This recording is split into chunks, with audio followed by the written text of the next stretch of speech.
Yes नमस्ते दोस्तों, happy learning to all of you. हमारा फिक्स्ड इनकम का चैप्टर 6 चालू किया था हमने, और जैसा कि मैंने फर्स्ट वीडियो में इंट्रोडक्शन में बताया था कि यहां पे हम लोग देखने वाले हैं फंडामेंटल्स ऑफ क्रेडिट एनालिसिस। जब फंडामेंटल्स ऑफ क्रेडिट एनालिसिस की बात कर रहे हैं तो हम लोग काफी सारे रेशियोज, काफी सारे नए टर्म्स देखने वाले हैं। उसी में ही एक टर्म बनता है अबाउट रेटिंग एजेंसीज और corporate issuer credit ratings versus issue credit ratings में क्या डिफरेंस होता है। Issuer credit rating versus issue credit rating, इस वीडियो में हम वो डिस्कस करने वाले हैं। अगेन इस चैप्टर के कई ऐसे टॉपिक्स हैं जो हमने पहले 5 चैप्टर्स में कवर कर लिए हैं, जैसे कि प्रीवियस वीडियो में भी हमने कुछ चीजें जो ऑलरेडी पहले की हुई थी वो कवर की थी। इस वीडियो में भी हमने जो रेटिंग एजेंसीज वाला पार्ट है वो ऑलरेडी पहले कवर था, लेकिन फिर से हम लोग एक बार क्विकली रिवाइज कर लेंगे। Because the topics are theoretical in nature, we have distributed into small parts and increase the number of videos. So इस वीडियो में हम बात करने वाले हैं corporate issuer credit ratings versus issue credit ratings. Issuer मतलब जो कंपनी इशू कर रही है, जैसे एल&टी टेक्नोलॉजी इशू कर रही है तो एल&टी टेक्नोलॉजी की of the company as a whole क्या रेटिंग है। और इशू क्रेडिट रेटिंग मतलब एल&टी टेक्नोलॉजी ने 6 तरह के बॉन्ड्स इशू किए हैं, ठीक है। कोई 5 इयर्स का है, कोई 20 इयर्स का है, कोई 30 इयर्स का है, कोई 3 इयर्स का है। तो हर एक इशू की क्रेडिट रेटिंग क्या होगी, इसीलिए ये हो गया corporate issuer credit rating and issue credit rating. तो कोई पहले तो यही बोलेगा सर ये तो नॉर्मली है ना, जो कंपनी ने इशू किया उसकी जो रेटिंग है वही उस पर्टिकुलर इशू की भी क्रेडिट रेटिंग होगी। नहीं, ऐसा जरूरी नहीं है। कई बार ऐसा होता है कि the family as a whole की रेटिंग थोड़ी सी अच्छी हो, लेकिन जो बॉन्ड इशू हुआ है उसकी रेटिंग खराब हो, ठीक है। May be owing to whether it is secured, unsecured या बहुत सारे मैटर्स। इसीलिए हमें दोनों ही चेक करने चाहिए हमेशा, इशूअर की भी क्रेडिट रेटिंग मतलब जो कंपनी इशू कर रही है उसकी credit rating as a whole, और इशू की भी क्रेडिट रेटिंग मतलब जो बॉन्ड इशू हो रहा है उसको क्या क्रेडिट रेटिंग जा रही है। बॉन्ड इशू के बारे में हम थोड़ी सी बात करें तो हमने देखा था 3 बेसिक रेटिंग एजेंसीज होती है, S&P that is standards and poor, Fitch और मूडीज। और उनमें 3 कैटेगरीज बनाई हुई है, देखिए, इन्वेस्टमेंट ग्रेड, जंक और high yield grade and default grade.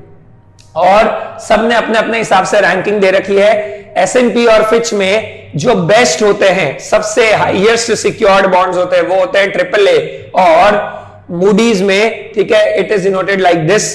तो AAA से लेके BBB माइनस तक इन्वेस्टमेंट ग्रेड होंगे, और यहां पे Baa3 तक इन्वेस्टमेंट ग्रेड होंगे, मतलब जो थोड़े से रिलेटिवली सेफ होते हैं। इसके बाद के जो है BB प्लस से लेके टिल C तक, यहां पे उसको हम बोलेंगे जंक और हाई यील्ड, मतलब ये थोड़े से रिस्की कैटेगरी वाले हैं, ये सेफ कैटेगरी वाले हैं, और ये डिफॉल्ट कैटेगरी वाले हैं। तो आपको एग्जाम वाले दिन क्वेश्चन आ सकता है कि S&P एंड फिच के हिसाब से कोई बॉन्ड की रेटिंग जो है वो BB है, BB, तो वो कौन सी कैटेगरी में आएगा, जंक में। मूडीज के हिसाब से कोई बॉन्ड की रेटिंग है A1, तो वो कौन सी कैटेगरी में आएगा, इन्वेस्टमेंट ग्रेड। तो AAA, फिर AA प्लस आ गया, फिर AA, फिर AA माइनस, फिर आएगा A प्लस, फिर A, फिर A माइनस, ठीक है। फिर इस तरीके से ये नीचे चलता रहेगा। यहां पे भी ये पैटर्न इसी तरीके से जा रहा है। तो 3 कैटेगरी हो गई, इन्वेस्टमेंट ग्रेड सेफ, जंक और हाई यील्ड रिस्की, और उसके नीचे आ गया आपका डिफॉल्ट ग्रेड। ये रेटिंग एजेंसीज के द्वारा है, और corporate issue ratings are based on credit worthiness of issuer as a whole and based on again the issue. तो जो इशूअर एज अ होल जब हम देख रहे हैं तो that is termed as corporate issuer ratings, और जब हम इशू स्पेसिफिक देख रहे हैं तो that is termed as issue credit ratings. इसीलिए उसको बोलते हैं CFR versus CCR। CFR is corporate family rating, मतलब the family as a whole, L&T technology पूरी कंपनी की बेस हो गया तो that is corporate family rating, ठीक है। या कई बार पूरे ग्रुप ऑफ कंपनीज की भी, एल&टी ग्रुप ऑफ कंपनीज की एक साथ हो गया तो again corporate family rating. CCR मतलब corporate credit rating related to a particular issue. So this is related to issue, this is related to issuer. और जो इशूअर वाली रेटिंग्स होती है वो बेस किस पे होती है, on their senior unsecured debt. इससे प्रीवियस वीडियो में हमने देखा था क्या होता है, सीनियर सिक्योर्ड, फिर सिक्योर्ड, फिर सीनियर अनसिक्योर्ड, फिर अनसिक्योर्ड, फिर सबऑर्डिनेटेड, फिर जूनियर सबऑर्डिनेटेड, ऐसे हमने बेस देखे थे सीनियरिटी ऑफ रैंकिंग्स में। तो वो किस पे बेस्ड होती है, इशूअर की rating, senior unsecured debt of that particular company. तो बेसिक टर्म्स है जो आपको ध्यान में रखने हैं विद रिस्पेक्ट टू दिस। और ऐसा ही एक और टर्म आता है नॉचिंग, ये कई बार एग्जाम में पूछ लेते हैं, what is notching. Suppose L&T technology की group as a whole rating है BB BBB, करेक्ट, और हम उसके कोई बॉन्ड को BBB के अलावा या तो उससे बेटर या उससे पुअर रैंकिंग दे रहे हैं, पुअर रेटिंग दे रहे हैं, तो उसको बोलते हैं notching. Assignment of individual issue ratings that are different from issuer's rating, मतलब जो कंपनी की रेटिंग है उससे अलग हमने बॉन्ड को रेट किया है, तो उस टर्म को क्या बोलते हैं, नॉचिंग। अब वो क्यों होता है, may be due to prevalence of covenants, मतलब कोई बॉन्ड बहुत ज्यादा सिक्योरिटी ऑफर कर रहा है, कोई बॉन्ड सिक्योर्ड है ही नहीं, तो कोवेनेंट क्या है, कॉल ऑप्शन है, पुट ऑप्शन है, कब रीपे होगा, जो कोवेनेंट्स है वो एक रीजन हो सकता है नॉचिंग का। सपोज नॉर्मल बाकी सारे बॉन्ड जो है उस कंपनी के, उसमें कोवेनेंट्स थोड़े बेटर है और इसमें थोड़े से नेगेटिव कोवेनेंट्स, नेगेटिव नहीं थोड़े से रिस्की कोवेनेंट्स ज्यादा है, तो वो फिर जो ये इश्यू होगा उसकी रेटिंग थोड़ी सी पुअर होगी। एक और रीजन हो सकता है नॉचिंग का, structural subordination. What is structural subordination, हम मानते हैं होल्डिंग और सब्सिडियरी।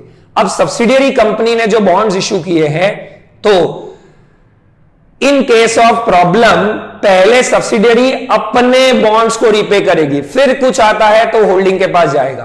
तो स्ट्रक्चर ही ऐसा है कि जो होल्डिंग के बॉन्ड्स है वो सबऑर्डिनेट हो गए एज कंपेयर टू सब्सिडियरी के खुद के बॉन्ड, करेक्ट, तो उसे बोलते हैं हम structural subordination. And notching is more common for lower credit वर्दी जो आपके इश्यूज होते हैं उस पे। Why? बिकॉज जिनका क्रेडिट वर्दीनेस बहुत अच्छा होता है जनरली उसमें नॉचिंग का इतना प्रॉब्लम नहीं आता है, क्योंकि the group as a whole की रेटिंग बहुत बढ़िया है, तो हमारा जो बॉन्ड होगा उसको भी हम सिमिलर रेटिंग ही प्लेस करते हैं, ठीक है, अनलेस एंड अनटिल कोवेनेंट्स बहुत ही कुछ एब्स्ट्रैक्ट हो, ठीक है। लेकिन जो लोअर क्रेडिट वर्दीनेस वाले फॉर्म्स है, जो लोअर क्रेडिट वर्दीनेस वाली कंपनीज है, उनमें कई बार नॉचिंग होता है, क्योंकि उनका कोई एक बॉन्ड बहुत ज्यादा अच्छा है या बहुत अच्छे प्रोजेक्ट के लिए है या उसमें रिस्क कम लग रहा है, तो उसको बेटर रैंक दे देंगे, अदरवाइज पुअर रैंक दे देंगे। तो this is based as notching. इसके रीजंस मेनली दो हो सकते हैं, एक तो स्ट्रक्चरल सबऑर्डिनेशन जो होल्डिंग सब्सिडियरी वाला बताया मैंने, और एक है हमारा जिसको हम बोलते हैं कोवेनेंट्स की पॉसिबिलिटी। कोवेनेंट्स कितने हैं हमारे, किस पैटर्न पे है वो। सो ये हमारा बेस रहा, ये investment grade, junk, high yield और डिफॉल्ट वाला पार्ट, और issue versus issuer. Issue credit rating मतलब कोई पर्टिकुलर बॉन्ड की, और इशूअर मतलब the group as a whole, मतलब corporate family rating. So this is a basic theory topic, बहुत सिंपल, बहुत इजी है। एक बार वापस रेफर करिए थियरी और उसके इंपॉर्टेंट पॉइंट्स नोट डाउन कर लीजिए, सो दैट एग्जाम में क्विक एकदम आपका रिवीजन हो जाए। That's it for this video. Thank you very much दोस्तों, मिलते हैं।